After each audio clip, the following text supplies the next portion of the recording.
This morning on Today's Health, how to identify and cope with seasonal affective disorder. Approximately 10 million people in the U.S. suffer from the condition, and it's not simply a case of the winter blues. It's a disorder that has real effects on mental health. Psychiatrist Gail Saltz is a Today contributor. Gail, good morning. Good morning. So as we said, this is not just the winter blues. No. Why is it more serious, and what are some of the symptoms? Well, basically, if for more than 2 years in a row you find at the same time of year, and I say that because it could be spring or summer, but most commonly it's now, late fall, early winter, you find yourself slowing down, feeling sad, depressed, but unlike typical depression, you're sleeping more than usual, you're eating more than usual, particularly carbohydrate craving. You lose concentration, you lose libido, desire for sex. You start to socially isolate yourself and feel really hopeless. People can become incredibly depressed with seasonal affective disorder. They even can commit suicide. So feelings of life isn't worth living, that can happen as well, and it can totally disrupt your functioning. And who is more at risk of getting SAD or seasonal affective disorder? Well, women are much more likely to get it than men. Also, people have it run in their families. So you should know, are there family members that in fact have suffered from this and maybe didn't even realize it, but they are. And people who live farthest from the equator, actually, are at more risk because this has to do with the lack of sunlight, lack of light, the shorter days, that changing your circadian rhythm and precipitating this kind of a depression. So if you think you have SAD, what should you do?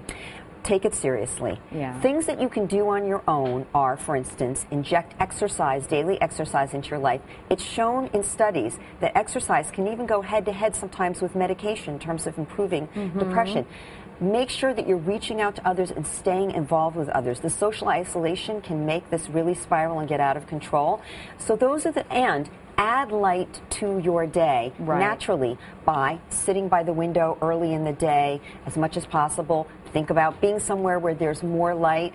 Changing your home so that shades are up and light is around. That actually can be helpful on your own. But you may have to really think about seeing a professional, because the truth is that SAD may need professional treatment. Right. I mean, it really is. It's a clinical form of depression. It is a clinical depression, and it will keep reoccurring, and it will go away by the end, but now you've got a third of your year that you're depressed. You don't want to feel this. You absolutely don't, and it can, as I said, get quite serious. So if you go see a professional, things that they may offer you are medication, like an antidepressant. Psychotherapy can be very helpful, but you really should talk to your doctor about light treatment. Right. Light treatment can be just as effective as an antidepressant, actually, without the side effects of the antidepressant. But make no bones about it. This is a real treatment that needs to be prescribed. What kind of light, how long you should use this light, and under the care of a doctor, because... And you've got an example of one of the lights. This is a light box. So this is a light box that it looks like white light. This is the kind of thing you would sit in front of. You would probably do it for about 30 minutes when you're really depressed, and then 15 minutes a day to maintain your mood during the rest of the season. You try to put it high up because it's going to hit the base of the retina, and that's going to make it more effective because it simulates real sunlight. And what you're looking for is the light that gives off the blue wavelength. That is the one that actually treats you. It's 465 nanometers. It's a certain wavelength of light that you get from the sun that is actually going to make you better. But don't self-prescribe this. That's right, because some people who have depression actually have masked bipolar disorder.